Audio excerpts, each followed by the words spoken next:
자, 이번 시간에는 위험물을 공부하면서 왜 화학과 연관된 것을 반드시 같이 공부를 해야 되는가, 이 화학을 공부를 해야 되는 이유, 그리고 화학을 공부할 때 위험물에 연관된 부분을 어느 부분을 공부하면 직접적으로 연관이 되어 있는가, 개념을 이해하는 데 필수적으로 도움이 되는가 하는 것을 먼저 설명을 드립니다. 이 세상에 존재하는 모든 눈에 보이는 세계, 손으로 만질 수 있고 또 느낄 수 있는 모든 물질의 세계는 잘게 쪼개 나가면은 결국에는 가장 작은 입자가 되는데 분자라고 합니다.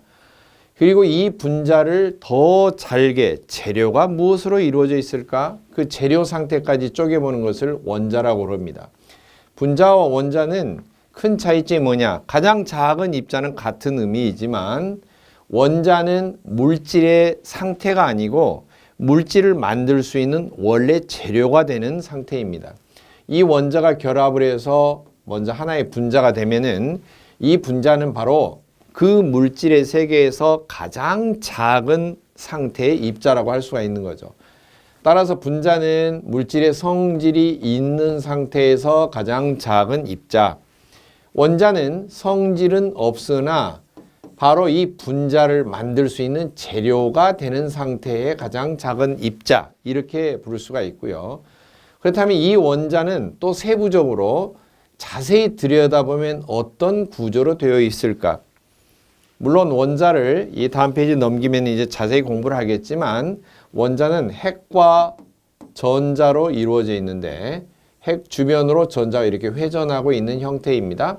그리고 전자는 한 개도 있고 두 개, 세 개, 여러 개가 있을 수가 있는데 또 전자가 도는, 핵 주변을 도는 것은 일정한 높이를 떠서 간격을 두고 돌고 있는데 이걸 궤도라고 합니다. 또는 각, 껍질처럼 생겼다 그래서 각이라고 하고요. 껍질 각자를 써서 가장 바깥 궤도에 돌고 있는 전자의 개수가 있는데 각각 어떤 차이가 있는지, 또 이것을 어떻게 활용을 해서 위험물에 적용할 건지, 이 최외곽 전자 개수라든지 또는 원자 속에 핵 속에 들어있는 양성자라고 하는 입자의 개수에 따라서 번호를 붙였다든지 이런 것을 일정한 성질과 특성에 따라서 배열을 해놓은, 분단 정리를 해놓은 것을 원소 주기율표라고 합니다. 이 원소 주기율표를 보고 어떻게 활용할 것인지, 이렇게 되면은 거의 화학 반응에 필요한, 여러분이 화학 반응식이라든지 이런 건 나오죠. 어떤 물질과 어떤 물질이 반응하면은 숫자를 몇을 써서 결합을 시켜야 되는지, 이런 화학 반응식을 이해하는 데 대단히 큰 도움이 됩니다. 그리고 자연 상태에 존재하는 물질은 결국에는 원자로 존재하는 게 아니고 물질로 존재한다면은 가장 작은 그 물질의 입자 상태, 분자가 되기 때문에 원자가 분자가 되기 위해서는 어떠한 조건을 갖춰야 되는지, 기본적으로 두 가지 정도를 반드시 지켜서 조건을 갖춰야지만이 분자가 되는데, 그 원리를 알고 나면은 바로 여러분들이 화학 반응을 이해할 수 있고 물질을 만드는 원리를 알 수가 있습니다. 자, 원자가 분자가 되기 위해서는 여러 가지 방법을 사용하는데 그 중에 등장한 이야기가 전기 음성도와 이온화 경향이라고 하는 용어예요. 화학에서도 이것을 잘 순서를 외워놓고, 이 순서이니까요, 실제로 측정을 하고 실험을 하고 데이터를 가지고 이 순서를 정했기 때문에 여러분이 직접 실험할 필요는 없고 이미 결론적으로 밝혀진 것만 외우시면 됩니다. 그리고 이걸 어떻게 활용할 것인지, 그 뜻이 무엇을 담고 있는지, 그 다음에 주요 원자단 명칭과 원자과, 환화와 산화화는 중화반응과 염, 이런 식으로 나오는데요. 이것은 1, 2, 3, 4, 5, 6, 6 가운데서 자주 등장하는데 주로 1류라든지 또는 5류라든지 이런 것도 있고 또 6류에도 이런 명칭이 사용될 수가 있습니다. 그 다음 탄소화합물의 구조, 탄소화합물은 주로 이제 탄소를 주재료로 해서 수소라든지 여러 가지 재료들이 붙어서 결합이 되어서 분자가 되는데 그 중심에 항상 탄소가 있다고 해서 탄소화합물이라고 합니다. 이 탄소화합물의 구조는 공유 결합이라고 하는 것을 하고 있다. 이것을 키워드로 해서 공부를 하시면 된다는 거죠. 그리고 탄수화물은 유기화물을 뜻하는데 주로 사류, 오류, 유연물의 물질의 구조를 이루고 있는 것들입니다. 그리고 각각의 다 탄소, 수소가 주 재료이지만 조금씩 다른 뭔가 특성들을 지니고 있어요. 그 특성을 결정짓는 게 관능기라고 하는 것이 있는데 관능기의 종류, 명칭, 그리고 각각의 관능기의 대표적인 성질, 특히 관능기가 붙어 있으면은 탄수화물은 다 구조가 대부분 뭐냐? 기름 형태예요. 물에 녹지도 않고 이런 기름 형태인데 어떤 기름은 관능기가 이상한 것이 붙었더니 물에 녹는 성질을 지닌 것도 있어요. 기름은 물에 녹지 않잖아요, 기본적으로. 그런데 물에 녹는 성질을 지니고 있다. 두 번째로는 기름 자체가 원래 독성이 있는 물질은 아닙니다. 하지만 어떤 특별한 관능기가 붙으면 독성을 띠게 된다든지 또는 마취성을 가지고 있다든지 이런 독특한 성질이 생기는데 이 관능기 때문에 그러한 성질이 생기는 겁니다. 따라서 바로 이 관능기의 명칭과 성질, 종류, 특히 수용성이 생기느냐 안 생기느냐, 독성이 생기느냐, 마취성이 생기느냐 이런 것 등을 미리 파악을 해놓으면은 위험물질 명칭을 딱 보자마자 아 이건 물에 녹는다 안 녹는다, 아 이것은 독성이 있다 없다. 따라서 저장이나 보관, 화재 발생 시에 화재가 발생하면은 이러한 종류는 독성 가스가 발생할 수가 있다. 따라서 위험하니까 조심해야 된다. 이런 것 등등을 얼른 파악하기가 쉽습니다. 따라서 공부를 할 때 위험물의 공부 방법이 기본 원리를 베이스를 기둥을 세워놓고 그걸 조합하는 방법을 깨우쳐서 위험물을 이해할 건지 아니면 위험물질 명칭 하나하나마다 전부 다 특징을 써놓고 그 하나하나마다 다 외우고 있을 것인지 공부 방법에 따라서 차이가 있겠지만 제가 추천하는 방법은 기둥을 세우는 거예요. 이런 원리를 알고 특히 그냥 알고만 끝나고 이것 자체도 암기상으로 취급을 해서 암기만 하고 끝나는 게 아니라 이것을 어떻게 조합을 해서 어떻게 응용을 해서 이걸 위험물로 적용을 할 것인지 그런 것을 접근해서 공부를 하면은 훨씬 위험물이 이해하기가 쉽다 하는 것입니다. 자, 위험물에 기본적으로 필요한 화학 기초편입니다. 먼저 물체와 물질의 단어 뜻이 다른데요. 물체, 일정한 체적을 차지합니다. 일정한 공간을 차지합니다. 그리고 무게와 형태를 지니고 있습니다. 물질들이 모여서 만들어진 일정한 공간을 차지하고 있는 부피를 차지하고 있는 형태, 이걸 물체라고 볼 수가 있습니다. 그러면 물질은 뭐냐? 이러한 물체를 이루고 있는 기본 재료나 성분을 물질 이렇게 부를 수가 있어요. 우리가 눈에 보이는 세계를 연구하는 여러 가지 과학의 학문이 있는데 위험물도 어차피 고체나 액체로 보인다? 눈으로 보이는 거 아니겠어요? 바로 이러한 물질의 상태가 고체 상태냐 액체 상태냐 존재하는 것을 연구를 하는데 눈에 보이는 세계를 연구한다고 해서 물체 종류로 하면은 부피도 형상도 모양도 다 가지각색인데 그걸 어떻게 다 연구를 하겠어요?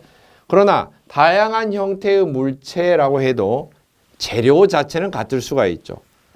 재료 자체는. 그래서 먼저 재료로 접근해서 연구를 하는 것이 가지수가 확 줄어들고요. 그 다음에 이러한 물질도 모든 물질을 다 하는 게 아니라 물질 자체를 이루고 있는 또 기본 재료, 이 물질을 이루고 있는 기본 재료가 뭐냐면 이게 원자예요. 원자. 그래서 원자의 종류는 자주 결합이 되는 양념과 같은 역할을 하는 원자들은 도대체 몇 가지가 있는지 그리고 그것을 적용을 해서 물질을 만들었을 때 이 물질 가운데에서 화재 위험성이 큰 것들은 도대체 어느 종류가 나오는지 이런 식으로 접근을 하면은 훨씬 수월해지겠죠.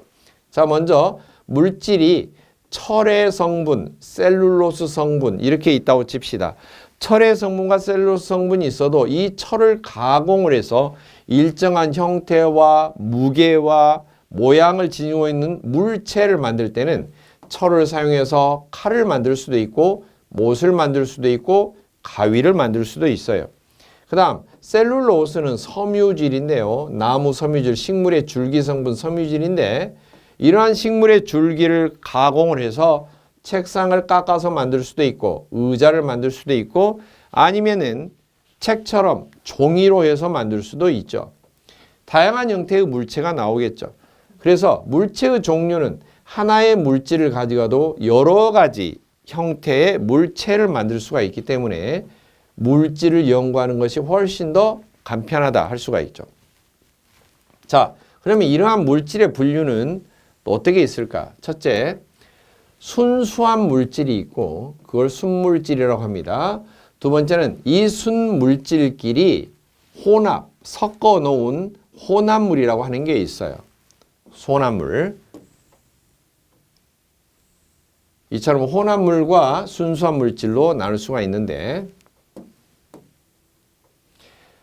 순수한 물질은 불순물이 전혀 없는 상태의 물질을 순물질 그렇게 부릅니다. 이 순수한 물질에는 단체와 화합물이 있는데 단체는 한 가지의 성분만으로 된 것을 단체라고 하고 한 가지 원소죠. 한 가지 원소, 한 가지 재료로 만든 것을 단체라고 하고 그 다음에 화합물의 형태가 있는데 여러 가지 원소, 여러 가지 재료가 결합이 되어서 일반적인 칼로 썰거나 아니면 불을 떼어서 뭐 이렇게 하거나 이런 방법, 일반적인 물리적인 방법으로는 분해가 되지 않는 상태의 그러한 물질. 예를 들면은 H2O라고 하는 거 가장 많이 쓰이는 분자식이죠. H2O가 물을 나타내는 분자식인데 이 H2O를 읽을 때는 이 영어로 1, 2, 3, 4 숫자로 된 것은 1, 2, 3, 4로 읽어요. 나중에 가솔린의 주성분이 탄소 C가 8개, 수소가 18개 이렇게 쓰여져 있는 성분이 옥탄이라고 하는데 이 옥탄이 다량 들어있는 게 가솔린입니다. 그래서 가솔린은 주성분이 탄소 8개, 수소 18개가 이루어진 성분이 주성분이에요. 그래서 숫자를 1, 2, 3, 4를 읽으면 이상한 욕지거리가 되죠. 그래서 좀 번거롭지만 상스러운 표현이 되지 않기 위해서 1, 2, 3, 4 대신에 1, 2, 3, 4로 읽거나 아니면 그냥 탄소 8, 수소 18 이렇게 읽던지 C8, H18 이렇게 읽던지 하시면 되겠습니다.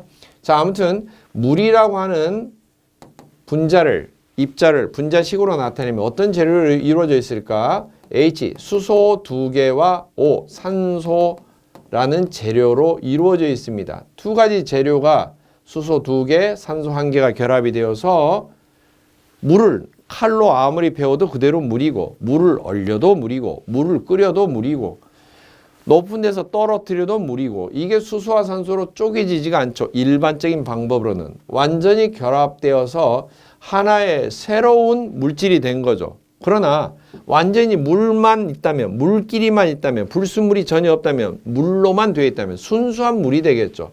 순수한 성분이 되겠죠. 바로 불순물이 없는 순물질 상태가 되는데 이렇게 두 가지 이상의 재료가 결합된 것을 화합물이다 그렇게 부릅니다. 화합물은 어차피 여러 가지 재료를 붙인 것이기 때문에 그 재료들만 먼저 연구를 해보면 즉 단체의 종류만 연구를 해보면은 화합물은 어떻게 결합이 될까 원리를 나중에 알면 되겠죠.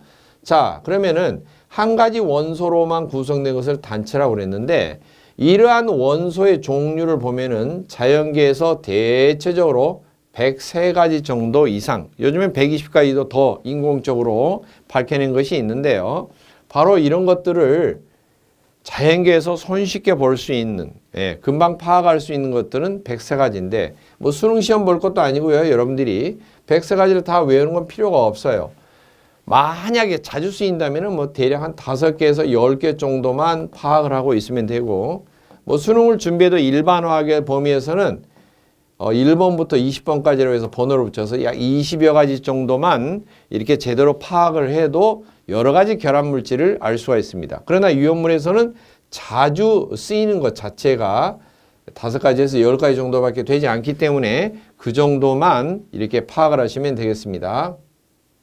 그 다음 동소체라고 하는 건 뭐냐면은 같은 한 가지의 재료, 한 가지 원소로만 되어 있으나 성질이 전혀 다른 성질을 띠고 있는 단체를 말합니다. 예를 들면은 재료 자체가 원소가 산소 5로 이루어져 있는데 오산소 원소가 2개 붙어서 결합이 될 수도 있고요. 또는 3개가 붙어서 결합이 될 수도 있어요. 가장 자연계에서 보기 쉬운 거죠. 2개가 결합이 돼서 O라고 하는 재료, 산소 원소라고 하는 원자가 2개가 결합이 돼서 O2가 되면은 우리가 공기 중에서 숨 쉬고 있는 산소 기체가 되고요.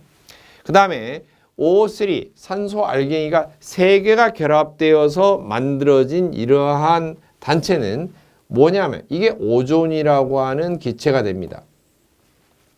오존이라고 하는 기체와 산소라고 하는 기체 자체는 재료는 같아요. 뭐냐? O라고 쓰여진 산소 원자. 물론 자꾸 같은 산소인데 산소가 원자입니까? 분자입니까? 이름을 같이 쓸 수는 있어요. 산소 원자 2개를 결합하면 비로소 우리가 숨을 쉬고 있는 공기 중에 들어있는 산소 기체가 된다라고 할 때 공기 중에 들어있는 산소 기체는 분자 상태를 가리킵니다. 분자 상태. 자연계에 존재한 것은 원자로 존재하지 않고 이건 재료에 해당되고요. 원자가 결합을 할 때는 반드시 2가지 원칙을 지켜서 대부분 결합이 되고 원자가 뭉뚱그려서 결합이 되어서 비로소 분자가 되었을 때 우리 눈에 보이는 물질의 세계, 먹고 마시고 뜯고 맛보고가 아닌 눈에 보이는 물질의 세계가 되는 거죠. 이 분자가 비로소 물질의 특성이 성질이 나오는 가장 작은 상태의 입자를 분자라고 그랬기 때문에 그게 되는 겁니다. 자, 이것 위에 보면은 또 여러 가지 인해 동소체 그랬는데 P라고 하는 원소, 인해 재료를 사용해서 정린이 만들어질 수도 있고 백린이 만들어질 수도 있습니다. 유효물에 포함이 되는 거죠. 정린 그러면은 이류물에 속하는 것이고 백린 그러면 삼류 유효물에 속하는 것입니다. 나중에도 이제 유효물 유별 특성편에 보면은 등장을 하는 용어들입니다. 그 다음 탄소의 동소체 C라고 하는 재료를 탄소가 이제 영어로 카본이기 때문에 C를 약자로 쓰는데요. 이 탄소 재료를 사용해서 어떤 구조로 탄소 알갱이들이 결합이 되어 있느냐에 따라서 그냥 부스러지기 쉬운 종류로 되어 있는지 이러면은 석탄 같은 경우도 어때요? 탄소로 되어 있고요. 그 다음에 책받침 같은 구조로 얇게 판 모양으로 다 이렇게 일렬로 배열이 되어서 약간 층이 겹쳐진 것처럼 이렇게 배열이 되어 있으면 흑연이라고 하는 게 구조가 되고요. 또는 정육면체처럼 이렇게 입체적인 구조로 이렇게 결합이 되어서 서로 엉겨붙어 있으면 다이아몬드 구조가 됩니다. 물론 재료는 다 똑같이 C, 탄소로 이루어져 있습니다. 뭐 탄소 재료로 만든 것 중에도 탄소 나노튜브라든지 그래핀이라든지 이런 것 등등이 다 그냥 탄소라는 재료를 사용해서 이루어져 있죠. 아무튼 한 가지 성분으로 단일하게 해서 이렇게 다양한 성질을 지닌 단체를 만들어낼 수가 있는데 한 가지 재료로 돼 있어도 성질이 다른 이런 단체가 나올 수 있는 거 그런 것들을 보고 서로 동소체의 관계다 그렇게 말을 합니다. 그 다음 화합물이 있는데요. 화합물도 순수한 물질에 속합니다. 순물질이죠. 2가지 이상의 원소가 결합되어 있는 순수한 물질. 이 순수한 2가지 물질에는 화합물 자체를 우리 생명체에서 합성이 될 수 있는 동물의 간이나 식물의 잎에서도 만들어져서 나올 수 있는 그러한 화합물은 유기화합물이라고 합니다. 이 유가 있을 유자를 사용한다 그랬죠. 기운이 있다. 생명의 기운이 있다. 그래서 유기화합물이고요. 이 생명체에서 합성이 되지 않는 그러한 화합물은 무기화합물이라고 합니다. 총이나 칼이나 대포를 만드는 무기를 만들 때 사용하는 화합물이라는 뜻이 아니고 기운이 없다라고 하는 뜻입니다. 이 무력을 사용한다 이게 아니고요. 없을 무자를 써서 기운이 없다. 생명의 기운이 없는 그냥 자연계 암석에서 얻을 수 있다든지 이런 성분들을 무기화합물이다. 그렇게 구분을 합니다. 자, 순수한 물질은 녹는 점이 일정합니다. 고체에서 액체로 변할 때 일정한 온도가 되면 녹습니다. 그러나 단순하게 섞어 놓은 혼합물은 일정하지가 않습니다. 예를 들면 소금을 물에 섞었어요. 그러면 단순하게 그냥 섞어진 소금물이 되는 것이지 이게 새로운 물질, 전혀 다른 성질을 지닌 물질로 탈바꿈하는 게 아니에요. 그러나 산소하고 수소하고 결합을 시켜서 태우면은, 수소가스를 태우면은 수소도 아니고 산소도 아니고 전혀 다른 형태의 결합된 새로운 물질이 나오죠. 물이 나오지 않습니까? 이처럼 완전히 결합되어서 전혀 새로운 물질이 나오면은 화합물, 화학 반응 그렇게 말하는데, 소금이나 물처럼 단순하게 섞어 놓고 그냥 단순히 녹았다가 나중에 물을 끓여서 증발시키면 물은 날라오고 소금만 다시 남는다, 분리가 된다. 이런 것들은 화합물이라고 부르지 않고 혼합물이라고 부릅니다. 따라서 이렇게 단순하게 섞어진 혼합물에 끓는 점, 이런 것은 순수한 물질보다도 높고, 두 가지, 세 가지 이상이 섞여져 있으면은 섞여져 있는 또 농도에 따라서도 끓는 온도 자체가 점점점 높아집니다. 따라서 그냥 맹물, 물이 끓는 것과 소금이 섞여져 있는 소금물이 끓는 온도는 소금물이 더 높은 온도가 되어야지 끓는다. 이렇게 알아두시면 되겠습니다. 그 다음 원소라고 하는 것은 원소 등장하는데, 물질을 구성하고 있는 가장 기본적인 성분들을 원소라고 하고요. 보통 화학적인 방법으로도 더 이상 쪼갤 수 없는 성분에 도달한 상태를 원소라고 합니다. 순수한 물질 중에 주로 단체를 구성하는 가장 기본적인 순수한 성분을 원소라고 볼 수가 있습니다. 자, 그 다음에 혼합물이 등장하죠. 소금물로 예를 들어서 설명을 드렸었는데, 두 가지 이상의 순수한 물질이 섞여져 있는 상태, 그것을 혼합물이라고 하고, 균등하게, 동등하게 섞여 있으면 균일질이라고 부르고, 동등하지 않고 불특정하게 농도도 각각 제각각 자기 맘대로 이렇게 되어 있으면은 불균일질이라고 부릅니다. 대표적으로 공기, 그러면 질소가 약 78%, 산소가 21%, 나머지 희박한 혼합가스가 1% 정도 이렇게 혼합이 되어 있는데, 제가 지금 이 자리에 있는 산소의 21% 농도와 이 자리에 서 있을 때 산소 21% 농도는 이쪽 자리나 이쪽 자리나 위치가 바뀌어도 거의 동등한 퍼센트, 동등한 비율로 혼합이 되어 있습니다. 이런 것을 균일질이라고 볼 수가 있죠. 자, 그 다음에 인천 앞바다에서 재본 바닷물과 다시 인천에서 내려와서 서해안 앞바다에서 잰 바닷물, 물론 넓게 보면 태평양의 농도, 대서양의 농도, 인도양의 농도가, 소금물의 농도가 0.00 몇 퍼센트 정도는 각각 다르거나, 또는 강물이 흘러내려가는 강 하구 쪽에 있는 바닷물과 먼 바다 쪽에 있는 바닷물의 농도는 다르다거나, 이렇게는 세세하게 할 수가 있겠지만, 대체적으로 전 세계의 바닷물은 대체적으로 농도가 비슷하다, 그렇게 볼 수가 있겠죠.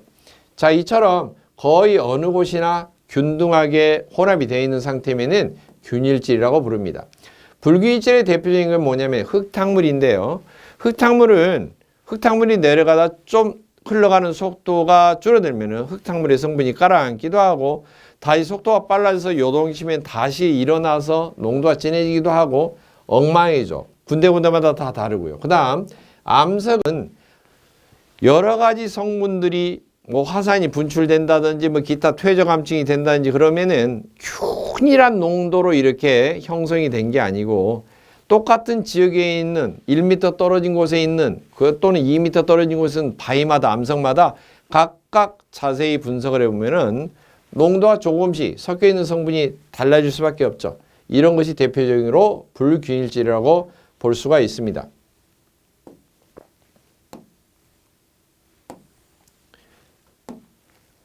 자, 그 다음에 혼합물과 화합물의 가장 기본적인 한번 성질을 좀 분석을 해보면, 화합물은 특성 자체가 성분 원소마다 나타내는 성질이 없어지고 완전히 새로운 물질이 돼서 다시 그 새로운 물질의 특성이 나타나는 거죠. 수소하고 산소하고 결합을 하면은 수소가 산화됐다, 그렇게 말을 하고, 수소가 또는 연소되었다, 그렇게 말을 하는데, 이러면 물이 나오는데요. 물의 성질은 산소하고도 다르고 수소처럼 폭발적으로 연소가 되는 것도 아니고요. 전혀 다르죠. 전혀 다른 이야기가 됩니다. 수소는 풍선에 넣으면은 어린이날 가지고 노는 풍선, 물론 헬륨을 넣는 게 안전하지만 공기보다 가벼워서 둥둥 뜨고 풍선놀이 할 때 쓰이는 건데, 풍선에다 물 넣으면은 둥둥 뜨는 그런 게 아니죠. 전혀 다른 성질로 나타납니다. 따라서 구성을 이루고 있는 재료가 되는 성분의 원소의 성질은 없어지고 전혀 다른 성질의 물질이 만들어지는 거죠. 그 다음 성분 B가 각각 화합물이 나올 때마다 몇 대 몇, 몇 대 몇 이렇게 결합되는 비율이 일정하게 정해져 있습니다. 물론 성분 B가 일정하게 정해져 있다는 말은 뭔가 그렇게 일정한 비율로 결합이 되는 비밀이 있다는 거죠. 그 밑바탕에 화학이 있습니다. 그 다음 물리적인 성질, 끓는 점, 녹는 점, 비등점, 용융점 이런 것이 일정합니다. 서울에서 끓였던 물이 끓는 온도와 부산에서 끓였던 물의 끓는 온도는 조건만 같다면, 압력이나 이런 주변 환경만 같다면은 비등점 이런 게 같고요. 얼음이 오는 온도도 다 똑같고 그렇습니다.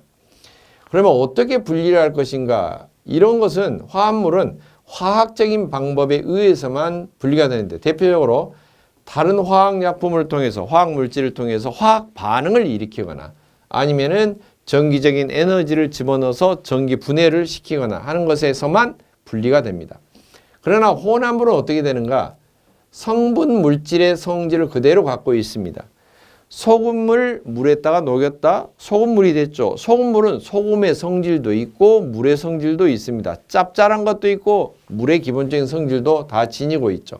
그러나 녹이는 정도, 혼합하는 정도에 따라서 전부 다 농도가 달라집니다. 성분 B가 일정하지 않고요.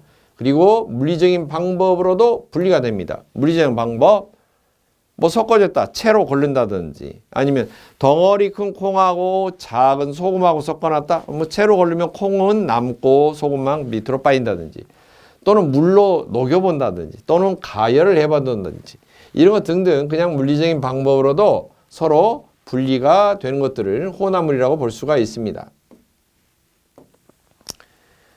자, 이처럼 물체와 물질의 세계, 그리고 물질은 순수한 성분의 그런 순물질과 순물질들이 섞여져 있는 어떤 혼합물의 형태, 이렇게 구분할 수가 있고, 순수한 물질이라고 해도 한 가지 성분의 원소로만 되어 있는 단체라고 하는 것과, 그 다음에 두 가지 이상의 원소, 재료가 섞여서 완전히 새로운 형태의 물질을 만들어내는 화합물의 형태가 있다 그랬죠. 자, 그러면은 이러한 물체를 잘게 쪼개면 어떻게 될까? 알갱이로 잘게 쪼개고 더 이상 쪼갤 수 없는 상태가 되면 분자라고 불러줍니다. 그리고 분자를 더 잘게 쪼개보면은 분자를 만들고 있는, 재료를 이루고 있는 원자의 상태에 도달하게 되는데요. 차이점이라고 그러면은 원자는 물질의 특성이 없는 상태까지 쪼개놓은 진짜 자디잔 재료를 말하는 것이고, 분자라고 하는 것은 물질의 특성이 가장 남아있는 상태에서 작은 입자, 이것을 분자라고 합니다. 적절한 예가 아닐지는 모르지만은 생활건조에서 붕어빵 팔죠. 붕어빵. 이 세상에서 가장 작은 붕어빵을 만들었다고 쳐봐요. 그러면 붕어빵 분자라고 비유를 해볼 수가 있어요. 붕어빵 분자. 그러나 붕어빵을 아무리 작더라도 쪼개서 보면 붕어빵을 만드는 재료를 알 수가 있죠. 겉에 밀가루 껍질과 속에 단팥 속이 들어있겠죠. 만약에 두 개의 재료가 있다면, 밀가루 껍질과 단팥 속이라는 재료가 있다면 굳이 붕어빵만 만들 수 있겠습니까? 배합하는 비율에 따라서, 배합하는 개수에 따라서 한 숟갈 넣을 수 있고 두 숟갈 넣을 수 있고 반 숟갈 넣을 수도 있잖아요. 그렇죠? 그래서 조그만 새끼 금붕어도 만들 수 있고, 열대어 빵도 만들 수 있고, 잉어빵도 만들 수 있고, 가물치빵도 만들 수 있고, 이 재료가 특성이 없는 재료 상태의 원자를 가지고 결합을 하면은 여러 가지 분자를 만들어낼 수가 있습니다. 자, 그래서 이 재료를, 원자를 몇 개나 결합을 시키느냐, 하나만 결합을 해서 분자가 되면은 단원자 분자, 이렇게 말을 하고요. 그 다음에 원자를 두 개를 결합을 해서 분자를 만들면 이원자 분자. 그 다음 3개 이상 되면은 다원자 분자, 마늘 달자를 써서 그렇게 구분을 합니다. 자, 단원자 분자에는 원자가 한 개가 곧바로 분자로 바로 되기 때문에 그런 것들이 있는데요. 대표적으로 He, 헬륨, Ne, 네온, Ar, 아르곤 여기까지는 헬레아 해서 암기를 해주시면 되고요. 원소 주기율표에서 영적 원소 또는 팔적 원소라고 하는데 이제 바로 이 다음에 넘어가면은 원소 주기율표가 나옵니다. 왜 그게 만들어졌고 어떤 의미를 지니고 어떻게 활용하는지는 설명을 드립니다. 이 영적 원소의 분단에 앉아 있는 것들이 다 단원자 분자에 해당됩니다. 두 번째로는 이원자 분자인데요. 원자 두 개가 결합을 해서 분자의 역할을 할 수 있는 것들인데 대부분의 기체가 여기에 속합니다. 지구상에 존재하고 우주 공간에서 존재하는 대부분의 거의 모든 기체들이 이원자 분자에 속한다. 원자 두 개가 모여서 결합을 해서 진짜 물질을 이루는 분자가 됐다. 즉 H라고 하는 원자, H 원자는 수소를 이루는 수소 성분의 원자예요. 수소 성분의 원자 두 개가 결합을 해서 비로소 진짜 우리가 풍선에도 집어넣는 수소 기체가 되는 것입니다. 그 다음에 N, 질소라고 하는 성분의 원자가 두 개가 결합을 해서 우리가 숨쉬는 공기 중에 포함된 78%의 질소 기체를 이룹니다. O도 마찬가지인데요. O라고 하는 성분의 원자 두 개씩이 결합을 해서 공기 중에 21% 포함된 산소 기체가 됩니다. F2는 불소인데요. 불소 원자 두 개가 결합해서 불소 기체가 되고 Cl, 영어로는 클로라이드 그렇게 말하는데 염소입니다. 염소가 아니고 염소 기체 독성가스인데 염소 원자 두 개가 결합해서 독성가스인 염소 기체 분자가 됩니다. Br2 이제 브롬이고요. I2 요드. 그다음에 HCl은 Cl이라고 하는 원자와 H라고 하는 원자 두 개가 결합되어 있는데 H는 수소, Cl은 염소입니다. 수소와 염소가 결합되면 염화수소, 염소와 화학적으로 결합된 수소 또는 염산 그렇게 부르고요. HF는 F가 불소고 H가 수소인데 HF 그러면은 불화수소 그렇게 부르고 또는 불산 그렇게 부릅니다. HBr 브롬화수소, HI 요od화수소 이런 것 등등인데 아무튼 공기 중에 존재하는 N2 질소가스, O2 산소가스 이런 것 등등 보면은 다 원자 두 개가 결합을 해서 분자를 이루고 있다. 이렇게 말할 수가 있습니다. 그 다음 다원자 분자는 원자 3개 이상이 결합이 되는 것인데 예를 들면 O3, 오존이죠. 오존. 그 다음에 H2O, H2O는 물이죠. 우리가 물 그러는데. 그 다음에 HC2H2, 이건 아세틸렌입니다. 아세틸렌. 그 다음에 CH4는 메탄이라고 하는 메탄. 그런데 이런 것들을 보면은 금방방 읽을 수가 있어야 되는데 화학을 배우지 않으신 분들은 이거 자체가 스트레스죠. 이거 자체가 스트레스인데 이렇게 읽는 방법 또 명칭을 정할 때 일정한 룰 이런 것 등을 뒤편에 보면 설명이 나옵니다. 그때 여러분 자세히 집중해서 들으시기 바랍니다. 그 다음 거대 원자 분자라는 게 있는데 소금을 거대 원자 분자라고 그래요. 왜냐? 이 구분할 수가 없어요. 소금 덩어리는 계속 나트륨 염소, 나트륨 염소, 나트륨 염소 이렇게 돼 있는 것이고요. 나트륨과 염소가 계속해서 고리처럼 연결되는 그런 구조의 분자입니다. 물론 이것을 우리는 간단하게 NaCl 이렇게 하나하나 이렇게 해서 조성식으로 사용을 합니다. 그다음 고분자 화합물이라고 하는 것은 분자의 질량을 지니는 입자의 개수가 10,000개 이상이 되는 화합물을 고분자 화합물 이렇게 말하는데요. 분자량의 뜻과 원자량의 뜻이 무엇인지 이 뒤편에 보면은 바로 이제 원자량 이렇게 나오잖아요. 본문에 원자량을 뜻을 가지고 그것을 원자를 결합해서 분자를 만들었기 때문에 원자량을 알면 나중에 분자량 계산이 됩니다. 각각 그 뜻이 무엇인가는 뒤편에 설명이 됩니다. 아보가드로의 분자설이라고 있는데 아보가드로라는 과학자는 물질을 세세하게 분리를 하면은 결국에는 분자가 된다.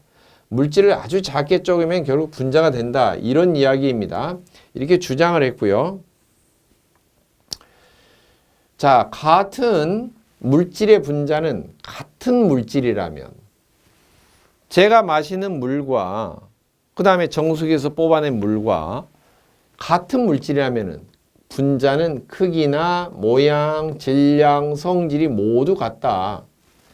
정수기에서 뽑아낸 물이라고 해서 구조가 다르고 성질이 다르고 질량도 다르고 모양도 다른 것이 아니다. 결국에는 같다. 아보가드로의 설입니다. 그 다음 분자는 분해를 하면 재료를 만들 수 있는 원자 상태로 되고 원자만 놓고는 분자라고 부르지 않습니다. 원자 상태까지 분리를 하면은 이때는 그 물질의 특성을 잃게 된다.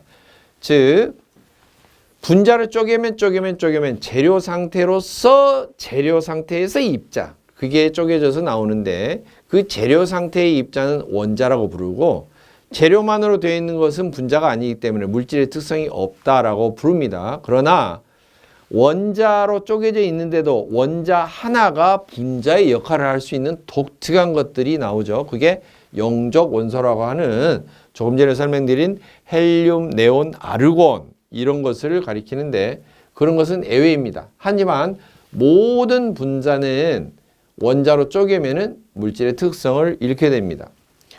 네 번째, 같은 온도, 같은 압력, 같은 부피에서는 같은 수의 분자가 존재한다 그랬는데 같은 온도, 같은 압력, 같은 부피에서는 이것은 주로 기체에 적용되는 이야기예요. 기체에 적용되는. 그래서 기체 같은 경우는 종류에 관계없이 1기압, 1atm, 0도시에 22.4리터의 공간을 마련한다면 이 속에 집어넣을 수 있는 기체 분자의 개수는 몇 개인지 잘 모르겠죠. 1몰개라고 합니다. 나중에 개수를 하나씩 꺼내서 해보니까 6.02 곱하기 10의 23승계를 집어넣을 수가 있다. 이만큼이 들어있다는 거죠. 산소를 집어넣어도 똑같고 22.4리터에 물론 압력과 온도는 똑같이 1기압 0도씨로 맞춰놓은 상태에서 수소기체 분자를 집어넣어도 똑같이 들어가고 염소기체 분자를 넣어도 똑같이 들어가고 메탄가스 분자를 집어넣어도 똑같이 요만큼 개수가 똑같은 개수로 들어가는 거죠.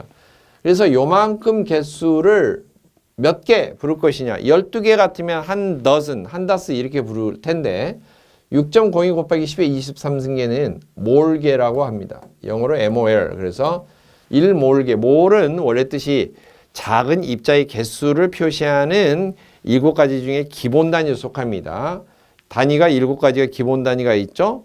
길이나 시간이나 질량이나 온도, 빛나는 정도, 광도, 전류는 전류량, 그리고 바로 이 밀입자의 개수, 분자, 원자, 전자, 양성자 이런 눈에 보이지 않는 작은 밀입자의 개수를 6.02 곱하기 10의 23승계를 세워서 모아놓은 곳, 그것을 1몰계라고 부릅니다. 자, 그러면은 분자를 이루고 있는 재료가 원자가 될 텐데 원자는 어떻게 결합하냐에 따라서 분자가 만들어지는데 분자는 한도 끝도 없어요. 종류가. 왜? 원자를 어떻게 결합하느냐에 따라서 다르기 때문에 분자는 원자만 있으면 얼마든지 만들 수가 있는 거예요. 제가 붕어빵을 예로 들었지 않습니까? 밀가루라는 재료와 단팥속이라는 재료가 있으면 이 두 가지를 활용해서 음식을 만들어 보세요. 그러면 조그만 열대어 피레미 빵도 있고 금붕어빵도 있고 진짜 붕어빵도 있고 형태에 따라서 토종붕어빵, 월남붕어빵, 잉어빵, 메기빵, 가물치빵 등등 여러 가지 만들 수 있는데 어떤 사람은 아니다. 나는 이걸 가지고 동지죽을 끓이겠다. 그냥 밀가루 새알로 하고 나는 동지죽 끓이겠다 할 수도 있잖아요. 이처럼 원자 재료만 있으면 분자를 엄청 다양하게 만들 수가 있기 때문에 분자의 종류로 먼저 접근해서 공부를 하면은 대단히 어려운 거죠. 분자의 상태로 바로 공부를 하는 게 뭐냐? 유효물에서 물질명을 바로 유효물을 외우는 거예요. 그러나 원자로 접근해서 재료만 가지고 재료 몇 가지를 파악해서 응용을 하는 방법을 아는 게 뭐냐? 화학을 먼저 공부하고 위험물로 적용하는 공부 방법이에요. 여러분이 어떤 것을 택하느냐? 저는 권하고 싶은 게 뭐냐? 재료를 먼저 파악하라 하는 거예요. 재료를 파악하라. 그렇지 않겠어요? 자, 음식을 다룰 때에도 만들 때도 재료를 먼저 잘 손질하고 재료를 파악해서 어떻게 할 것인가. 이 재료를 볶으면, 삶으면, 튀기면, 데치면, 가열하면 어떤 특성이 나오고 이 재료와 이 재료를 결합하면 어떤 맛의 음식이 나오고 그걸 알아야지 처음에는 복잡한 것 같아도 나중에 하면 할수록 응용 범위가 넓어지지 않겠어요? 자, 따라서 원자를 보자는 거죠. 이 재료가 되는 원자는 다시 자세히 조사를 해보니까 이런 그림과 같은 형태로 되어 있다는 거죠. 자, 뭐냐면은 원자의 구조는 핵이 있으면은 가운데 이처럼 덩어리져 있는 핵이 있고 주변에 뭔가가 알갱이가 돌아다니고 회전하고 있는데요. 겉에 회전하고 있는 그 뭔가가 미지의 입자, 이게 뭘까? 이게 전기 성질을 띠고 있는 입자라는 걸 밝혀냈어요. 이건 이론이 아니고 근세 19세기 후반부터 20세기 넘어오면서부터 근래 100여 년 이내에 새롭게 밝혀진 것들이죠. 과학자들이 연구하고 해서 드디어 원자의 구조를 정확하게 밝혀냈고 그 전에는 이론을 거듭하다가 이렇지 않을까라고 해서 계속 발전시켜 나오다가 드디어 어때요? 제대로 된 구조를 알 수 있게 된 거죠. 그 다음 핵이라고 하는 것도 자세히 연구를 해보니까 속에 플러스의 전기 성질을 띤 뭔가 입자가 있고 또 하나의 입자가 있는데 전혀 전기 성질이 없는 입자가 있다. 그래서 크게 전기적인 형태로 구분하면은 핵이라고 하는 덩어리 속에는 전기 성질이 없는 입자와 플러스 전기 성질을 띤 입자가 있고 핵 주변으로는 마이너스 음의 성질을 띠는 입자가 돌고 있다. 이것을 명칭을 마이너스 전기 성질을 띤 입자를 전자라고 부르고 핵 속에 들어있는 플러스 전기 성질을 띤 입자를 양성의 성질을 띤 입자다. 양성자라고 부르고 전기 성질이 없는 이런 입자는 중성자라고 부른다. 중성자. 자, 그래서 이것을 이제 결론적으로 이렇게 밝혀진 구조이기 때문에 여러분이 밝힐 일은 아니고 연구할 일은 아니고 결과를 외우시면 되겠습니다.